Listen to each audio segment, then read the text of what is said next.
On va parler de cette donnée, voilà, c'est un peu aussi le fil rouge, forcément, cette donnée, pouvoir la collecter, mais la piloter et l'analyser aussi pour être d'autant plus efficient.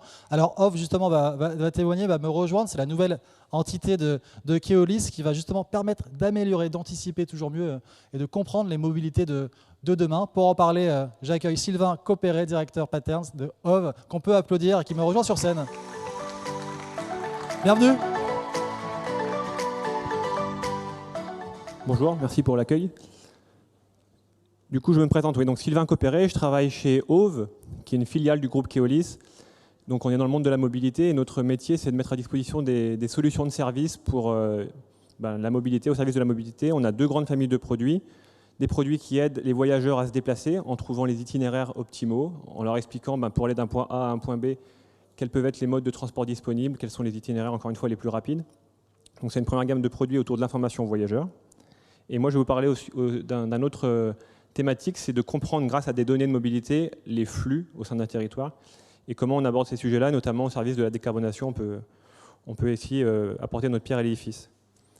Aujourd'hui, donc, dans le monde de la mobilité, ce qui continue de faire foi, c'est des enquêtes ménages, très simplement, qui sont des enquêtes auprès des résidents d'une métropole qu'on va interroger un jour donné. Et c'est sur cette base-là, donc sur une base statistique d'une enquête qui a été faite sur un jour donné, qu'on va mener nos analyses et toutes les optimisations de transport et d'offres de services qu'on va avoir dans les prochaines années. Donc c'est une enquête à un jour type, donc on va choisir par exemple un mardi d'une année donnée, et c'est à partir de ça qu'on va travailler. Nous on pense, aujourd'hui, la crise sanitaire l'a plus que démontré, mais tout bouge beaucoup plus vite, la mobilité type n'existe plus vraiment, donc il y a eu des tendances, des baisses de mobilité, des hausses de mobilité, des reprises, des changements de comportement.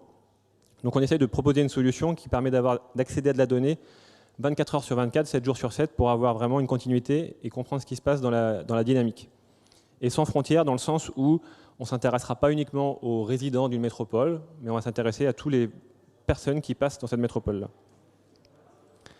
Deuxième aspect, c'est de travailler aussi pour essayer de désiloter les données. Donc c'est souvent un enjeu assez important dans la gouvernance des données. Aujourd'hui, historiquement, alors ça évolue, mais dans les services publics, on a encore des services qui s'occupent de la voiture, d'autres qui vont s'occuper du vélo, d'autres qui vont s'occuper des transports en commun, et chacun a ses propres données pour essayer de comprendre ce qui se passe.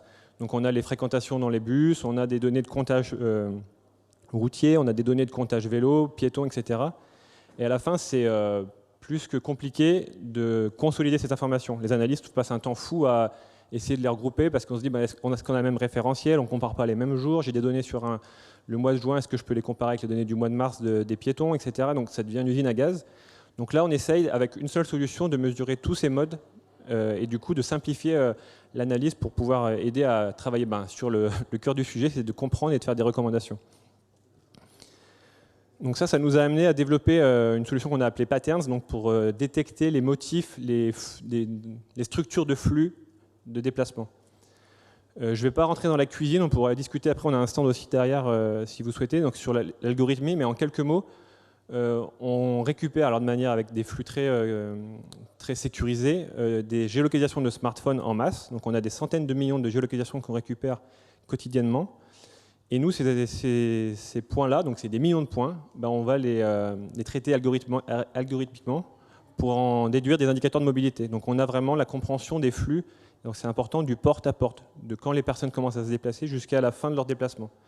Et ça nous permet d'appréhender beaucoup de choses. Donc là, on a listé quelques cas d'usage.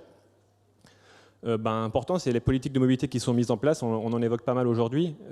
Souvent après, on n'a pas forcément beaucoup d'outils pour essayer de les évaluer, est-ce qu'elles ont fonctionné, quels ont été les impacts, on a beaucoup de ressentis, etc. Mais là, on peut évaluer ça, c'est-à-dire qu'on va regarder la piétonisation d'un quartier, on va regarder comment les gens se déplaçaient avant, pendant la piétonisation, puis après, et voir les impacts que ça a pu avoir sur les changements de comportement.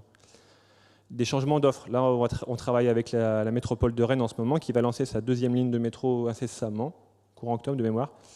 Du coup, c'est très structurant sur la métropole. Quel impact ça va avoir? Donc, on a travaillé avec eux un observatoire qu'on a mis en place pour, à l'échelle du quartier qui va être desservi, qu'est-ce qui se passait avant et comment cette nouvelle ligne de métro va changer les flux à l'échelle de la métropole. L'intermodalité, donc c'est tout l'enjeu. Aujourd'hui, plutôt que raisonner mode par mode, on s'aperçoit qu'il faut bien évidemment traiter ce sujet-là. Et donc, on peut comprendre les flux de rabattement sur des gares, essayer de regarder les chalandises, comment on peut travailler sur des meilleurs flux pour aider les gens à se rabattre dans les villes et pas venir avec leur voiture en centre-ville quand les gens qui habitent en première ou deuxième couronne.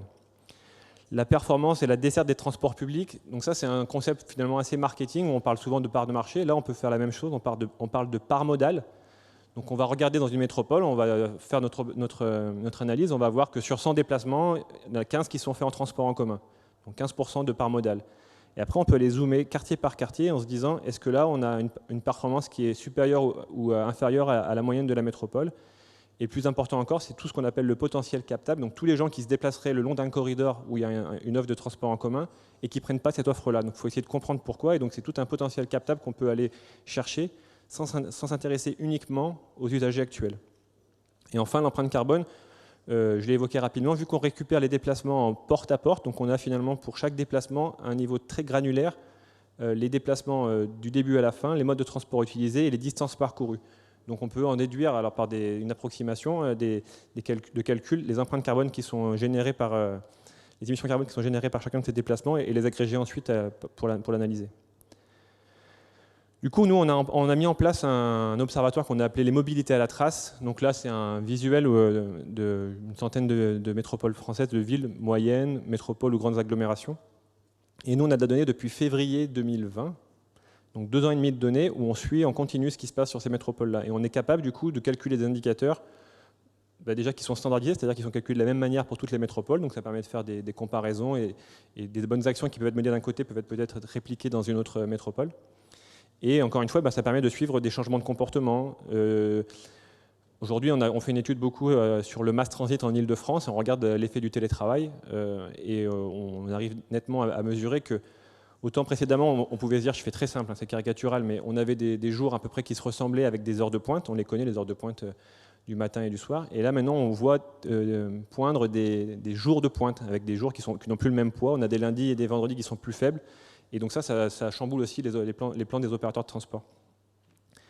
Il y a aussi le sujet qui me semble important, c'est l'optimisation locale versus globale. Donc en essayant de raisonner du mieux possible sur toutes les mobilités, souvent, on peut se dire qu'on va faire une offre optimale sur des usagers des transports en commun, mais ça va être problématique pour d'autres usagers ou d'autres transports. Donc là, on essaie d'avoir une vision globale. Souvent, quand on va optimiser localement, ça n'a pas forcément de sens à l'échelle de la métropole. Défendre des lignes de service, c'est-à-dire que là, aujourd'hui, par exemple, sur cet indicateur-là, on peut voir... on avait travaillé sur, alors on n'est pas en France, on est à Greensboro aux États-Unis, on avait travaillé sur la mobilité pour desservir un aéroport et en fait l'autorité voulait couper cette ligne et nous on a pu démontrer qu'avec tous les déplacements qui sont générés par des gens qui n'habitent pas Greensboro évidemment, cette ligne était plus que nécessaire et donc ça a pu défendre cette ligne de service avec ce type d'indicateur. J'en viens à une analyse qu'on a faite ces dernières semaines. On a essayé d'aller plus loin. Donc, vu qu'on a de la donnée quand même assez détaillée, des millions de déplacements depuis 2 ans et demi dans nos bases de données, on a essayé d'appréhender le sujet donc, des émissions CO2 qui sont générées par ces déplacements. Et on a comparé 2 périodes. Donc, désolé, il fallait forcément que j'arrive avec un tableau de chiffres à la fin par mon métier, mais du coup, c'est un peu petit. On a des camemberts en bas à gauche, là où on a février 2020 et février 2022. On a comparé ce qui se passait sur 2 métropoles qui sont celle de Nancy et celle de Rennes. Et l'idée, c'est de voir est-ce qu'aujourd'hui, comment ça va évoluer dans ce fameux monde d'après, enfin le monde actuel en tout cas. C'est pas forcément, il y a encore beaucoup de travail à faire puisque finalement les émissions dans nos évaluations ont augmenté dans ces villes-là. Donc, si je fais très schématique, en gros, la mobilité, le nombre de déplacements qui sont générés dans ces métropoles est revenu à des niveaux comparables à ce qu'on avait avant le début de la crise Covid. Mais il y a eu quand même un report modal vers les trajets voiture, ce qui fait qu'il y a plus de distances parcourues en voiture et de manière corrélée, il y a plus d'émissions qui sont générées. C'est assez linéaire de ce point de vue-là. Quand du côté des transports en commun, qui ne sont pas revenus à des niveaux de fréquentation, en tout cas en février 2022, égaux à ceux de l'avant-crise, les émissions n'ont pas vraiment changé parce que finalement les offres de transport sont restées les mêmes. Pour ne pas dégrader la qualité de service, on a laissé les mêmes nombres de bus qui tournent, mais finalement ils sont moins remplis. Donc ramener à l'échelle des émissions, finalement, il y a assez peu de c'était assez étal, et du coup globalement on a des hausses. Et on pense que cet outil-là, il peut être intéressant pour comprendre, là sur une carte, je suis à Nancy, on peut regarder les émissions qui sont générées par zone d'origine des déplacements. Et ça, on a trouvé très intéressant de discuter avec les élus, en tout cas les services techniques des équipes à Nancy pour travailler notamment sur l'aspect des parkings relais. Parce que souvent, on a des émissions qui sont générées dans la métropole, mais par des gens qui n'ont pas le choix, en fait, qui vont devoir venir travailler sur Nancy, mais ils n'ont pas de zone pour se rabattre, laisser leur voiture et terminer en transport en commun. Donc là, on peut mesurer ces flux et quantifier, encore une fois, quelles sont les zones prioritaires sur lesquelles on doit travailler. Donc tout ça, c'est disponible. On a un observatoire qui est à la fois public, hein, et puis après, on a des données qu'on peut aller chercher métropole par métropole pour traiter les différents cas de sujets que j'ai essayé d'évoquer en quelques minutes. Merci.